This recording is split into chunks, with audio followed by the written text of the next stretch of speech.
Bonjour. Aujourd'hui, on va regarder la propriété de la distributivité. Pour faire ça, je vais travailler avec l'expression qui est juste ici, l'expression 4 fois parenthèse 6 plus 5. Pour faire ce calcul-là, on pourrait procéder de deux façons différentes.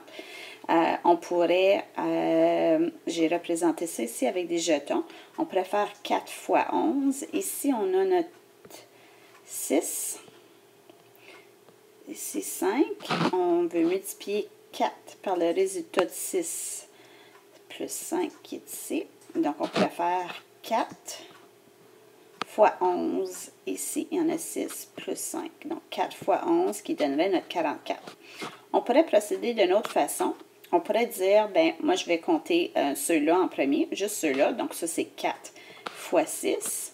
Puis rajouter les jetons qui sont ici, il y en a 4 fois 5. Donc, on pourrait faire 4 fois 6 plus 4 fois 5. Donc, ce qu'on voit ici, ce qu'on observe, c'est qu'au lieu de faire l'addition en premier, l'addition du 6 plus 5 qui nous a donné 11, bien, on multiplie le 4 avec le 6 et ensuite le 4 avec le 5 et ça donne le même résultat.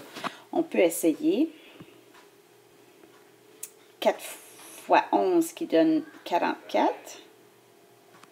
Ici, 4 fois 6, ici, il y en a 24.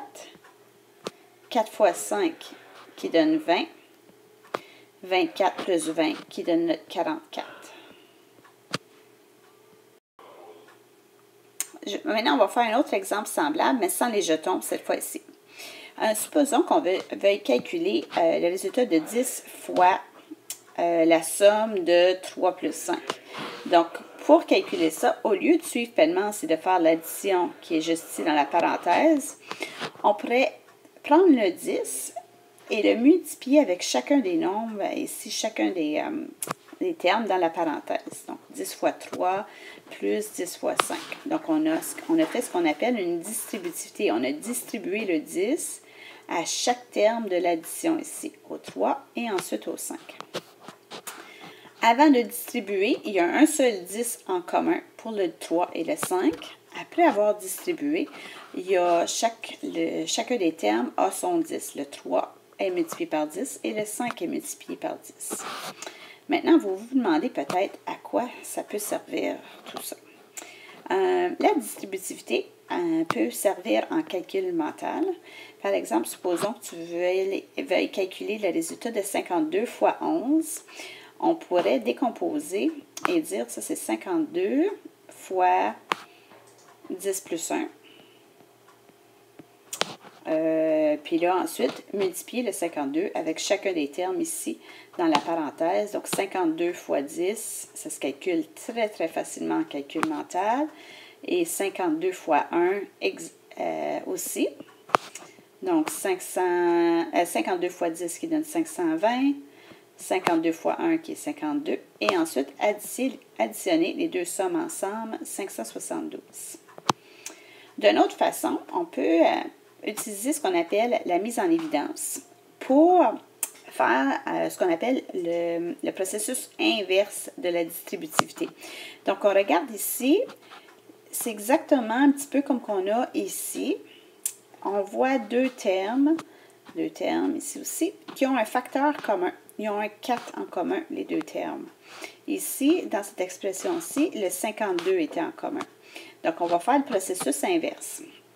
On va faire une mise en évidence du 4. Donc, le 4, on le sort. Et on va multiplier le 4 par la somme de ce qui nous reste ici.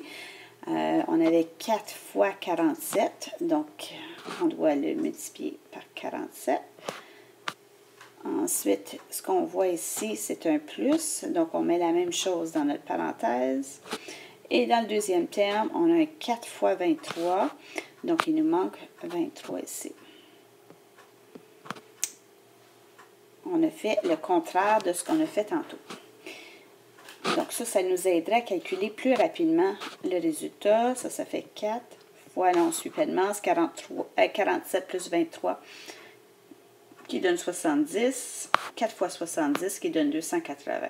Tout ça, on le fait mentalement, tandis qu'ici, si on avait essayé de faire ce calcul-là en respectant Pellmans, bien, on aurait été obligé de faire un calcul brouillon pour calculer 4 fois 47, puis même chose pour 4 fois 23. Maintenant, on va regarder un autre exemple, mais avec la soustraction au lieu de l'addition dans la parenthèse. Je vais mettre ça un petit peu plus petit. Donc, supposons qu'on veuille calculer le résultat de 3 fois parenthèse 7 moins 5. Ici, j'ai mon 7 moins 5, j'ai représenté avec les jetons. J'avais 7 jetons rouges comme ça ici, 7. Puis le moins 5, ici, voici les 5 qu'on a enlevés. Puis là, on veut multiplier ça par 3, ici. Donc, si on compte le nombre de jetons qu'il y a au total. On enlève les 5, donc on enlève tous ceux-là, fois 3, donc on répète 3 fois la ligne du haut. On obtient l'équivalent de 3 fois 2, qui donne 6. Si on essaie de faire ça d'une façon différente, donc au lieu de faire 3 fois 2, ce qu'on pourrait faire, c'est prendre tous ces jetons-là, qui est 3 fois 7, et enlever tous ces jetons-là ici, qui est 3 fois 5. 3 fois 7 qui donne 21. Moins 3 fois 5 qui donne 15. On obtient également 6, le même 6 que tantôt. On regarde un autre exemple sans nos jetons cette fois-ci. Donc, supposons qu'on veut calculer le résultat de 10 fois parenthèse 5 moins 3. Ce qu'on pourrait faire, c'est de distribuer le 10 à chacun des termes. Donc, on pourrait multiplier le 10 avec le 5, ensuite le 10 avec le 3 et soustraire les deux produits obtenus. Et vous pouvez vérifier que ça donne le même résultat. Même chose ici. À quoi ça peut servir? Ça peut nous aider en calcul mental. Supposons qu'on veut calculer 35 fois 9. On pourrait décomposer le 9 pour dire que c'est 10 moins 1. Et ensuite, multiplier le 35 avec le 10 et le 1 et faire une soustraction des résultats obtenus. 35 fois 10 moins 35 fois 1. 350 moins 35 qui donne 315. C'est plus rapide que de calculer 35 fois 9. Ici, on a la mise en évidence, c'est le processus inverse de la distributivité. On remarque qu'il y a un facteur de 4 en commun. On le sort et on multiplie, on met en parenthèse les facteurs qui nous restent. Ici, il nous reste le 47. Ici, il nous reste le 4 fois 23, le 23. Donc, dans la parenthèse, j'écris 47 moins 23. Et là, il s'agirait de faire 4 fois la différence de 47 et de 23, qui est 24. 4 fois 24, qui donne 96. Donc, on voit que ça peut servir en calcul mental. Et ça va aussi revenir en algèbre lorsqu'on va faire de l'algèbre plus tard cette année. La distributivité. Donc, ce qu'on vient de voir, ça fonctionne quand? On vient de voir que ça fonctionne bien quand il y a un nombre qui multiplie une parenthèse.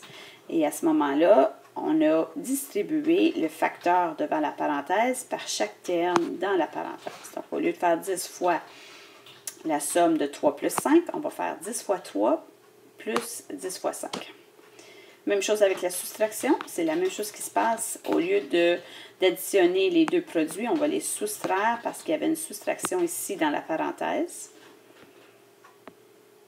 Maintenant, on va essayer d'autres choses. On va essayer de voir si ça fonctionne avec d'autres opérations. On pourrait essayer de voir si on peut distribuer la multiplication sur la multiplication qui est ici. Donc, c'est-à-dire faire 4 fois 2 fois 4 fois 3 ici. Donc, on pourrait essayer ça pour voir si ça fonctionne. Ici, j'obtiens 4 fois 6 de ce côté-là qui donne 24. De l'autre côté, on va avoir 8. 8 fois 4. 8 fois 4 qui donne 32. 32 fois 3, c'est certain qu'on a dépassé 24. Donc, ça ne fonctionne pas. Pas égal. On va voir si on peut appliquer à la distributivité si c'est une division qui est dans la parenthèse ici. Donc, faire 4 fois 12 divisé par 4 fois 3. On essaie ça. Ici, si on suit paiement, ça fait 4 fois 4 qui donne 16. De l'autre côté, j'ai 48 divisé par 4 fois 3. 48 divisé par 4 qui donne 12. 12 fois 3, ça ne donne pas 16. Ce n'est pas égal. Ça ne fonctionne pas. Et là, on pourrait essayer quand c'est une addition devant la parenthèse. Donc, faire 4 plus 12 plus 4 plus 3. L'essayer comme ça. Vous allez voir que non plus, ça ne fonctionne pas. Ici, on a 4 plus 15 qui fait 19. Ici, on a 16. Ici, 7. 16 plus 7 qui fait 23. Donc, ça ne fonctionne pas. Il y avait d'autres cas que je voulais aussi essayer. Donc, si on a une addition juste à l'extérieur de la parenthèse ici, un fois à l'intérieur de la parenthèse, vous pouvez essayer. Ici, ça fait 4 plus 6 qui donne 10. Ici, on a 6. Ici, on a 7. 6 fois 7 qui donne 42. Ça ne fonctionne pas. Et là, vous pouvez noter, si vous voulez, les exemples qui suivent. J'en ai deux autres que vous pouvez essayer pour voir que non plus, ça ne fonctionne pas. Le prochain exemple. Donc, on va voir si c'est une division ici. Si je pourrais distribuer le dividende sur chacun des termes du diviseur. Donc, on a essayé ici. On a fait 24 divisé par 8. Et ensuite, 24 divisé par 4. Ici, on obtient 24 divisé par la somme qui est 12, qui donne 2. Ici, on obtient 3. 3 plus 6 qui donne 9. Ça ne fonctionne pas. Ensuite, on regarde pour voir, ici j'ai le dividende qui consiste en plusieurs termes, qui est divisé par 3. On va essayer de voir si on pourrait faire 36 divisé par 3, plus 9 qui est divisé par 3. 36 plus 9 qui donne 45. 45 divisé par 3 qui donne 15. De ce côté ici, on a 36 divisé par 3 qui fait 12. 9 divisé par 3 qui donne 3. Et ça donne également 15 de l'autre côté. Donc, on a une égalité. Donc, je regarde ce qu'on a fait. On a fait le 36, on l'a divisé par 3. Et on a additionné au résultat de 9 divisé par 3. J'ai un autre exemple avec la soustraction. Ici, on va essayer de voir si 24 divisé, on pourrait faire 24 divisé par 8, moins 24 divisé par 4. En suivant pleinement, on obtient 24 divisé par 4 qui donne 6. De l'autre côté, 24 divisé par 8 donne 3. 24 divisé par 4 donne 6. 3 moins 6 ne donne pas 6, donne moins 3. Donc, ça ne fonctionne pas. Si on a plusieurs termes dans le dividende, on peut essayer de voir si on peut les diviser par le diviseur et soustraire les quotients obtenus. Donc, 36, on le divise par 3. Le 9, on le divise par 3 comme qu'on a fait tantôt avec l'addition. 36 moins 9 donne 27. Divisé par 3 donne 9. De l'autre côté, 36 divisé par 3 donne 12. 9 divisé par 3 donne 3. 12 moins 3 donne 9. Donc, on obtient une égalité. La distributivité fonctionne dans ce cas-là. Là, ce qu'on va faire, c'est un petit résumé de quand est-ce que ça fonctionne, quand est-ce que ça ne fonctionne pas, la distributivité. On a ici la distributivité de la multiplication sur l'addition et la soustraction, c'est-à-dire on a un produit et un des facteurs consiste en une somme. On va multiplier, on va changer ça en une somme de produits.